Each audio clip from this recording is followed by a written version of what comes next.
दर्शकों, स्वागत है आपका विदिशा हलचल न्यूज में। मैं हूं कृष्णकांत सिंघारी। अब देखते हैं दिन भर की खास खबरें। वार्ड क्रमांक 39 में संचालित शासकीय छात्रावास व स्कूल का विधायक ने किया औचक निरीक्षण। कमियां पाए जाने पर कलेक्टर से की चर्चा।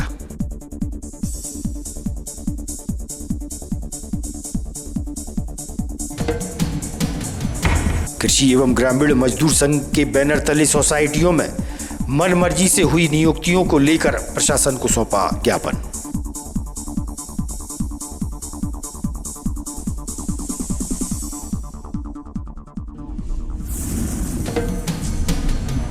पूर्व केंद्रीय मंत्री स्वर्गीय सुषमा स्वराज की पुण्यतिथि पर भाजपा के नेता द्वारा मानव सेवा न्यास में गरीब वंशक्तों को कराया गया भोजन।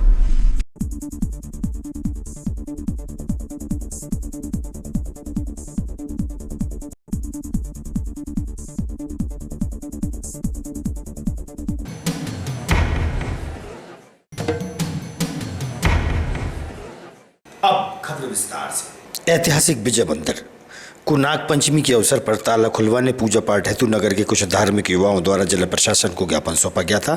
ताला खोलने की मांग की गई थी। विजय मंदिर को लेकर धार्मिक युवाओं से हुई चर्चा।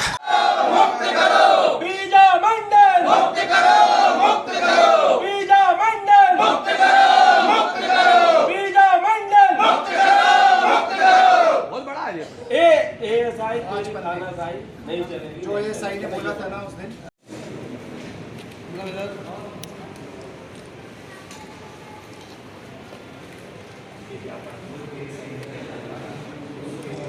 भार्गव जी, विधायक जी,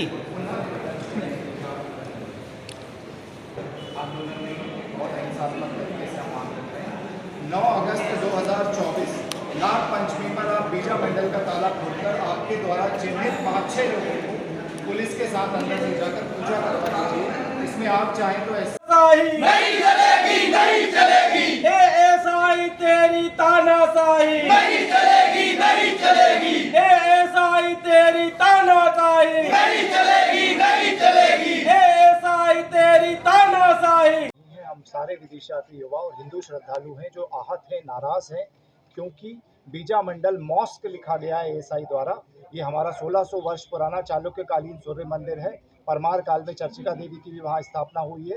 कई वर्षों से यहाँ पर पूजा अर्चना होती आई है और हम लोग बहुत ही आहत और नाराज हैं कि ये मस्जिद कैसे एएसआई ने बना दी। ये कब मालूम चला कि वो मस्जिद के रूप में, क्योंकि पिछले 50-60 सालों से जो हिंदू मुस्लिम का एक विवाद हुआ था वो शांत हो चुका, खत्म हो चुका, अभी ऐसी कोई बात नहीं है। फिर अचानक ऐसा क्या हुआ कि जिसके कारण आप ये दावा कर रहे हैं कि वो मस्जिद एएसआई मानती है? मैं आपको बताता हूँ कि पहली बात तो हम ये कोई दावा नहीं कर रहे हैं कि वो मस्जिद है। हम तो शुरू से बोल रहे हैं वो मंदिर है। दूसरी चीज़, हिंदू मुस्लिम यहाँ पर विवाद नहीं है। मुसलमानों ने अब तक ये नहीं बोला है वो मस्जिद है। एएसआई ने हमने जो ज्ञापन दिया था कलेक्टर सर को उस दिन, उसके जवाब में जो रिप्लाई आया, वो रिप्लाई में एएसआई लिख कर देता है कि बीजा मंडल मॉस्क, ठीक है, बीजा मंडल मॉस्क है, नॉन लिविंग मॉन्यूमेंट है, उसके अंदर आप पूजा अर्चना नहीं कर सकते, धर्म का कोई कार्यक्रम नहीं कर सकते, हम आपको पूजा की अनुमति नहीं दे सकते। तो यहाँ से वो उजागर होता है और कलेक्टर सर के लेटर हेड पर है, तो वो तो सरकारी ऑफिस है। अब आगे आगे क्या कदम है? आगे का ये कदम है कि बहुत सारे झूठ जो हैं वो एएसआई ने बोले हैं इसमें। मैं आपको बताता हूँ, वो बोल रहे हैं नॉन लिविंग टेम्पल में पूजा नहीं हो सकती, लेकिन सोमेश्वर मंदिर है रायसेन किले के ऊपर जो नॉन लिविंग टेम्पल है, वहाँ पर ताला खुलकर हर वर्ष महाशिवरात्रि पर पूजा होती है। तो ये एक हमारे पास उदाहरण है। दूसरा मैं आपको एक उदाहरण देता हूँ, मार्तंड सन टेम्पल था कश्मीर के अंदर। कश्मीर में मार्तंड सूर्य मंदिर था जिसको भी इन्वेडर्स ने तोड़ दिया था। उसको बाद में अभी पुनर्स्थापित कर वो भी नॉन लिविंग टेम्पल और रिमेन्स वाले प्रोटेक्टेड एक्ट के अंदर था ऐसा ही। लेकिन अभी लेफ्टिनेंट गवर्नर मनोज सिन्हा ने 2022 में उसके अंदर जाकर बनाया भी और पूजा भी कर दी।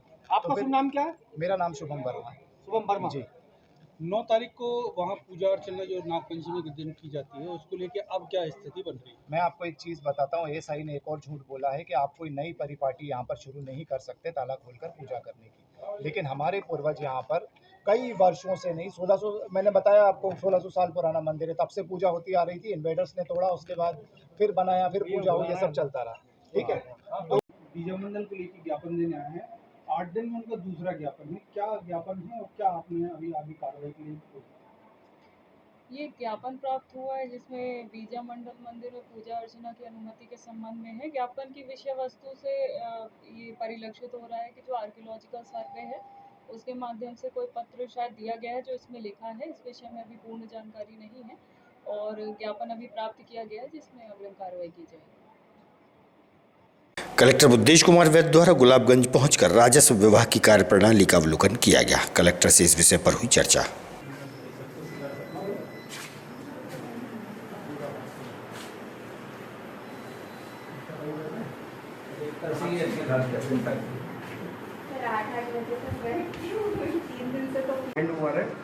बहुत दिक्कत है। तो 5 लोगों के एक्सीडेंट हुए, बुद्धि बड़ोदिया जी, मनन आसूफा और चंद्र जूता वाले। क्या होगा आपकी सही जगह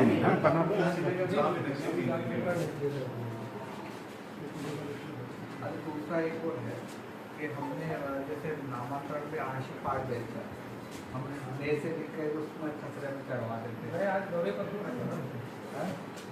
आप ज्ञापन देने के लिए आप चलते हैं, बल्कि अधिकारियों के ज्ञापन देने कोई बात बहुत अच्छा लिखा है, वाद बिंदु निर्धारित किए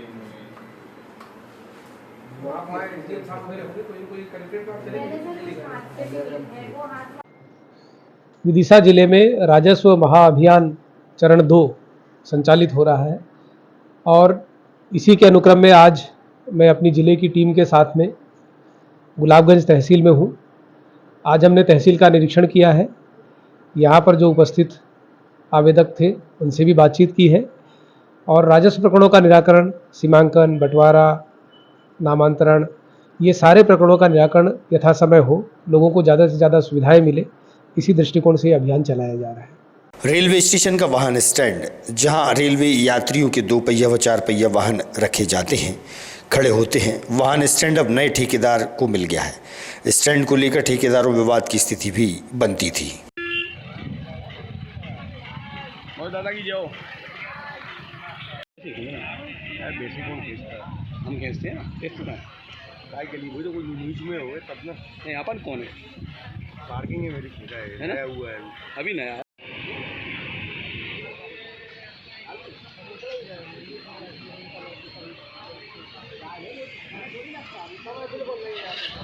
क्या नाम है आपका? मेरा नाम जितेंद्र सिंह चौहान है। पार्किंग संचालन कर रहा हूँ। अभी नई पार्किंग का ठेका हुआ है। कुछ व्यवस्थाएं यहाँ पे गाड़ियाँ जो बाहर लगी हुई हैं तो अव्यवस्थाएं फैलती हैं कुछ उनसे। अभी नया कंस्ट्रक्शन का काम चल रहा है रेलवे का, दूसरा अपना नया ठेका हुआ है। अभी नए ठेके में क्या है कि अब व्यवस्थाएं बनाना पड़ेंगी। अंदर पूरी अव्यवस्था है, कीचड़ है, पूरा अंदर मट्टी है, पानी से बरसात से ना पूरी कीचड़ मची है। इस कोने से लेकर उस कोने तक नाला है और अव्यवस्था शुरू से यहाँ फैली हुई है। इससे क्या है, ये फ्री वाली गाड़ियाँ हैं यहाँ पे जो लगती हैं। और अब अभी रात के ही अपन ने रात के 12 बजे चार्ज लिया, रेलवे ने हैंडओवर किया है। जो गाड़ियाँ ये लगी हैं अब सब व्यवस्थित हो जाएंगी। कस्टमर क्या, अब नया काम लिया है, नया कस्टमर है, उसको परेशान करना नहीं चाहते अपन। अपनी 1-2-4 दिन में व्यवस्थाएं बन जाएंगी। कस्टमर को भी परेशान ना करना चाहें, अपन अपनी व्यवस्था ही बना के चलें। वार्ड क्रमांक 39 में संचालित शासकीय छात्रावास व स्कूल का विधायक मुकेश टंडन द्वारा छात्रावास की अव्यवस्थाओं को लेकर निरीक्षण किया गया। छात्रावास में कई कमियां पाए जाने पर उन्होंने कलेक्टर से इस पर चर्चा की। इस विषय पर चर्चा की और छात्रावास की समस्याओं को लेकर कलेक्टर को उन्होंने अवगत कराया। विधायक मुकेश टंडन ने टीलाखेड़ी स्थित संचालित हो रहे आदिम जाति कल्याण विभाग के पोस्ट मैट्रिक और प्री मैट्रिक छात्रावास का निरीक्षण किया। इस दौरान कई प्रकार की समस्याएं उन्हें यहाँ मिली। उन्हीं को लेकर उन्होंने नाराजगी भी जाहिर की। कॉलेज के विद्यार्थियों और छात्रावास से संबंधित एक रजिस्टर जो छात्रावास की अधीक्षक के घर पर था, जिसे घर से बुलवाया गया। मौके पर आदिम जाति कल्याण विभाग के जिला अधिकारी पारुल व्यास जैन को भी मौके पर बुलाया गया। उन्होंने भी शुरुआती जांच में कई खामियां पाई। वहीं अधीक्षक पंकज दुबे इन गलतियों से इनकार करते रहे। क्या कहना है विधायक मुकेश टंडन का, आप भी सुनिए। देखिए, गंभीर अनियमितताएं हैं हमारे यहाँ। जो प्री मैट्रिक छात्रावास है, जो नीचे का जो पोर्शन है उसका जो है, उसकी तो स्थिति ख़राब है, साफ़ सफाई भी नहीं है वहाँ। दूसरा, यहाँ पर अधीक्षक भी ना रहे हैं, ना कोई स्टॉक रजिस्टर है, ना कोई देखने वाला है बच्चों को। और ये कहा जाता है कि नया हॉस्टल बनेगा तब वहाँ से, तो नया जब बनेगा तब होगा। अभी तो पुराने की जिम्मेदारी तो है, भले ही एक बच्चा रहे उसमें। गंभीर, मैंने ज़िले की अधीक्षका को बुलाया है और इसमें जो गंभीर अनियमितता है इनके खिलाफ़ कार्रवाई होना चाहिए। साथ में जो भी है वो एडवांस में सब तैयारी है। हमारे यहाँ खरीदी कब होगी, खरीदी बाद में होगी, एडवांस में सारी तैयारी पहले से जो है हमारे जो पंजीयक जहाँ होता है वो वहाँ पर रजिस्टर पंजी में चढ़ा हुआ है पूरा, सारे रेट्स ये वो ठीक है। ये छोटी मोटी कमियां हैं जो अधीक्षक को बता दी है, मगर गंभीर बात यह है कि यहाँ अधीक्षक ही नादारत है, ना स्टॉक रजिस्टर है ना कुछ है। शासन ने अभी लाखों रुपए का सामान दिया है, वो पंजी में चढ़ा नहीं है, स्टॉक पंजी में चढ़ा नहीं है, वो पूरा गोदाम के रूप में उसका इस्तेमाल हो रहा है। बेड सीटों पे चद्दरें नहीं है बच्चों के पास में, सारी की सारी गोल हैं। और इसको मैंने कहा है कि गंभीरता से डीएम को भी बात की है और जो भी लापरवाह अधिकारी कर्मचारी उनके खिलाफ कार्रवाई की जाए। ये कलेक्टर का मामला सामने है, घर पे ये तो अब ये जो ज़िले की जो हमारी श्रीमती पारुल जैन हैं अधीक्षिका हैं, उनको ज़िले के अधिकारी हैं, इनको कहा है कि नियम अनुसार ये शासकीय जो भी दस्तावेज हैं वो ऑफिस में होना चाहिए, घर पे नहीं होना चाहिए। और अगर घर पे हैं तो निश्चित रूप से अच्छी भावनाओं के साथ वो नहीं होते, गैर जिम्मेदार के तरीके से होता है। इसलिए जो भी दंडात्मक कार्रवाई हो सकती है वो की जाए। आपका? मैं पंकज दुबे। पंकज दुबे कहाँ पर रहते हैं आप? मैं महाविद्यालयीन छात्रावास में हूँ। कहाँ पर ये टीला केड़ी। आज विधायक मुकेश टंडन ने यहाँ पर दौरा किया था, आप रजिस्टर घर से मेंटेन करते हैं? नहीं, रजिस्टर नहीं है, एक्चुअली में प्रवेश फार्म दो है उनका। हमको इस वर्ष जो नए सत्र में, चूँकि महाविद्यालयीन छात्रावास के छात्रों का जुलाई तक छात्रावास चल रहा था। अभी तो रजिस्टर मिले ही नहीं मेरे को। आपका ऑफिस नहीं रजिस्टर है? नहीं, विधायक जी ने चेक करा। मेरा ऑफिस पीछे है। मैडम ने भी चेक करा, विधायक जी ने भी चेक करा। मेरा ऑफिस में फार्म वगैरह। मैडम पूरा गंदगी पड़ी हुई है आपके ऑफिस में? नहीं, पूरे जाले लगे हुए हैं। अभी नहीं, जाले सब साफ सफाई है। नए सत्र जो है उसमें शुरू हुआ है। अरे नए सत्र छोड़ो, बच्चे हैं कि नहीं? अभी बच्चे नहीं है। दो बच्चे नहीं है? 2 बच्चे हैं। उनको बच्चे नहीं मानते? नहीं, वो यहाँ पर सिर्फ इसलिए है कि वो अभी तैयारी करना है। 2 बच्चों को सुविधा तो मिलना चाहिए ना। कितनी गंदगी भरी हुई है, बेडशीट नहीं है इसके अंदर। नहीं, बेडशीट सब धुले हुए हैं नए सत्र के प्रारंभ के लिए। जैसे ही बच्चे आएंगे, जो 2 बच्चे उनकी बिछी हुई है। नहीं, उनकी भी नहीं बिछी? नहीं बिछी हुई। अरे उनकी भी नहीं बिछी। मैडम ये कौन सा छात्रावास है यहाँ पर? ये शासकीय बिल्डिंग है, इसमें 2 छात्रावास संचालित है हमारे। क्या नाम है, किस पद पे? पहले मेरा नाम और मेरा पद बता देती हूँ। मेरा नाम पारुल व्यास जैन है और मैं डीओ ट्राइबल हूँ यहाँ पर विदिशा में। आज माननीय विधायक जी ने हमारे 2 छात्रावासों का निरीक्षण किया, जिसमें एक ही बिल्डिंग में 2 छात्रावास संचालित हैं। 50-50 सीटर हैं दोनों। नीचे पोस्ट मैट्रिक यानी कि जो कॉलेज के स्टूडेंट्स होते हैं उनका छात्रावास संचालन होता है और ऊपर प्री मैट्रिक का है। तो माननीय विधायक जी ने देखा, मैंने भी आके देखा, कुछ गंदगी और चीज़ें व्यवस्थित नहीं थी। तो इसमें जो संबंधित अधीक्षक है उसके खिलाफ कार्रवाई के निर्देश दिए गए हैं और निश्चित रूप से इस लापरवाही के लिए कार्रवाई भी की। मैडम यहाँ पे रजिस्टर नहीं मिले, विधायक जी ने रजिस्टर चेक करे थे, क्या सत्य है? जी हाँ, रजिस्टर नहीं थे, रजिस्टर घर से लाए गए थे, जो कि पलंगों पे चादरें गंभीर लापरवाही का द्योतक है ये और इसके खिलाफ जरूर कार्रवाई की जाएगी। मैडम अगर क्षेत्रीय विधायक मुकेश टंडन अगर यहाँ पर नहीं आते तो क्या ऐसी व्यवस्था यहाँ पर संचालित होती रहती है? या मैडम जिले में यही स्थिति है, आप जिले की पूरी प्रभारी हैं? नहीं, ऐसा नहीं है। जिला मुख्यालय पे जो स्थिति है, हर कर्मचारी एक जैसा काम नहीं करता। नहीं, जिला मुख्यालय पे हर कर्मचारी एक जैसे काम नहीं करता है और सभी जगह एक जैसी व्यवस्थाएं नहीं होती हैं और निश्चित रूप से इस तरीके के निरीक्षण होते रहेंगे।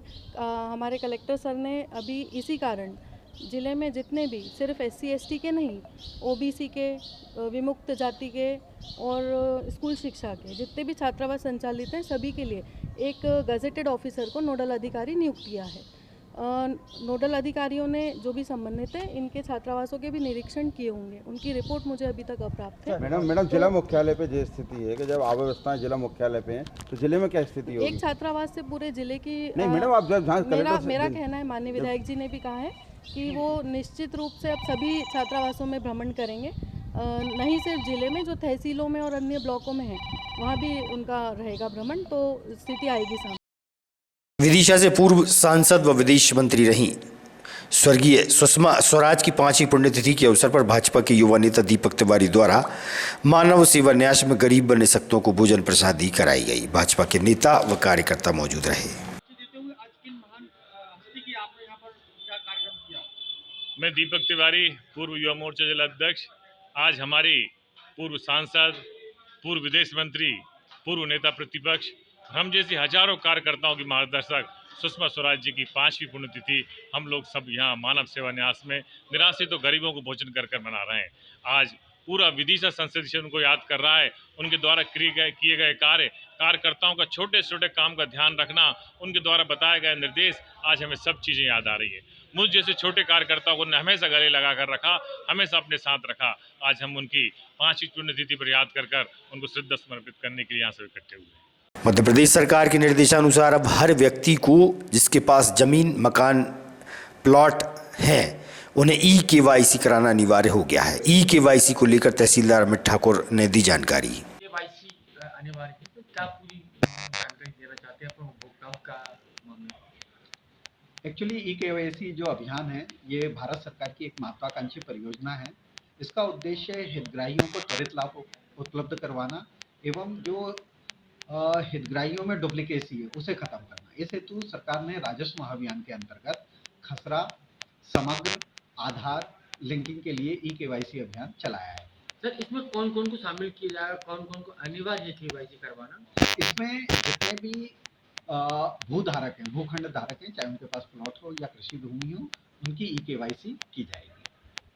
सर, अगर जैसे KYC नहीं करवाते तो उसमें किस तरीके से क्या प्रावधान रहेगा, क्या वो कब तक करवाना जरूरी रहेगा? जैसे एग्रीस्टेक जो योजना है, एग्रीस्टेक योजना के अंतर्गत ये प्रावधान किया गया है कि ऐसे सभी किसान जिनकी दिसंबर 2024 तक ई-KYC हो जाती है, केवल उन्हीं को आगे से सरकारी सुविधाओं का लाभ प्राप्त होगा। इसलिए आगामी भविष्य में ई-KYC सभी सरकारी सुविधाओं का लाभ लेने के लिए आवश्यक है। उसी दृष्टिकोण को ध्यान में रखते हुए पटवारियों द्वारा ई-KYC का कार्य जैसे जिनके पास पट्टे की जमीन है या जिनके लिए सरकारी आवास की योजना का लाभ मिलता, उनके लिए भी KYC जरूरी है क्या सर? ये ई-KYC सभी के लिए करवाना आवश्यक है। कृषि एवं ग्रामीण मजदूर संघ के बैनर तले पदाधिकारी व सदस्यों ने मंगलवार को प्रशासन को ज्ञापन सौंपा। ज्ञापन के माध्यम से बताया गया कि सहकारी समितियों में प्रबंधक व प्रशासक द्वारा अपनी मर्जी से अपने रिश्तेदारों को बिना योग्यता के भर्ती किया गया है। शहर व जिले के साथ साथ सभी सहकारिता समितियों में प्रशासक प्रबंधकों ने अपने बेटा, बेटी, भतीजी और गैर योग्यता प्राप्त लोगों को कंप्यूटर ऑपरेटर सहित अन्य पदों पर रखा है। उन्होंने नियुक्तियां रद्द करने की मांग की है और ऐसा न होने पर आंदोलन की बात भी कही। मोहन रघुवंशी नाम है मेरा, सिरोंज के निवासी। हम यहाँ पर पैक्स संस्थाओं में जो नियुक्तियाँ हुई हैं, उनने अपने रिश्तेदारों को और नातेदारों को रख रखा है। कितनी नियुक्तियाँ हुई हैं? सिरोंज में अधिकतम 25 से 30 नियुक्तियाँ हुई हैं। अभी जिले की बात कर लें तो यहाँ पे जिले में जो आपके उपायुक्त महोदय हैं, उनके लड़के को खुद उन्होंने सिरोंज में देरी सोसाइटी में रख रखा है। भदौरिया साहब हैं, RP भदौरिया हैं शायद। उनका बेटे का नाम पता नहीं, लेकिन भदौरिया। 12,000 से लेकर 18,000 रुपये महीने। ऐसे कितने पद खाली थे यहाँ पर जिले के अंदर? पद ये नए पद सृजित करते जाते हैं और अपने रिश्तेदारों को भरते जाते हैं। पद खाली नहीं है। जैसे आपने अभी एक का नाम लिया, और भी पद भदौरिया। हाँ, हमारे यहाँ मुख्य रूप से जैसे शाखा प्रबंधक हैं शर्मा जी, गोपाल प्रसाद शर्मा जी सुपरवाइजर हैं, उनके बहुत सारे रिश्तेदार उन्होंने रख रखे हैं। शिवचरण शर्मा जी हैं, उन्होंने अपने रिश्तेदारों को रखा हुआ है। इस तरह से जैसे कोई भी सोसाइटी में जिसमें शर्मा जी अगर कोई हैं तो उन्होंने सभी शर्मा जियों को रखा है, और कोई रघुवंशी जी हैं तो उन्होंने अपनी सोसाइटी में रघुवंशी जी को रखा है। सारे के सारे ऐसे रिश्तेदारों को रखा है। आप कौन समाज है? मैं रघुवंशी हूँ। आपको क्यों नहीं रखा? नहीं, मुझे नहीं रखा, इसीलिए तो मैं बता रहा हूँ कि सारे जो बेरोजगार हैं, हाँ, रघुवंशी जो है उन्होंने अपने रघुवंशी रिश्तेदारों को रख रखा है। मैं किसी का रिश्तेदार नहीं हूँ, इसलिए मुझे नहीं रखा। और मैं ये चाहता हूँ, मैं अभी कृषि ग्रामीण मजदूर संघ में जिलाध्यक्ष का दायित्व है मेरे पास। मैं ये चाहता हूँ, मैं अपनी तरफ से नहीं, सारे बेरोजगार युवाओं की तरफ से ये मांग रख रहा हूँ कि जो बेरोजगारों के साथ छलावा हो रहा है, केवल रिश्तेदारी और नातेदारी देखकर नौकरियों पर रखा जा रहा है, ऐसा ना हो। योग्यता के आधार पर नहीं रखा जा रहा, ऐसा हो कि केवल विज्ञप्ति निकाल। आज की खबरों को देते ही पर विराम। आगामी खबरों के लिए आप देखते रहिएगा विदिशा न्यूज़। रहिए अपडेट। नमस्कार।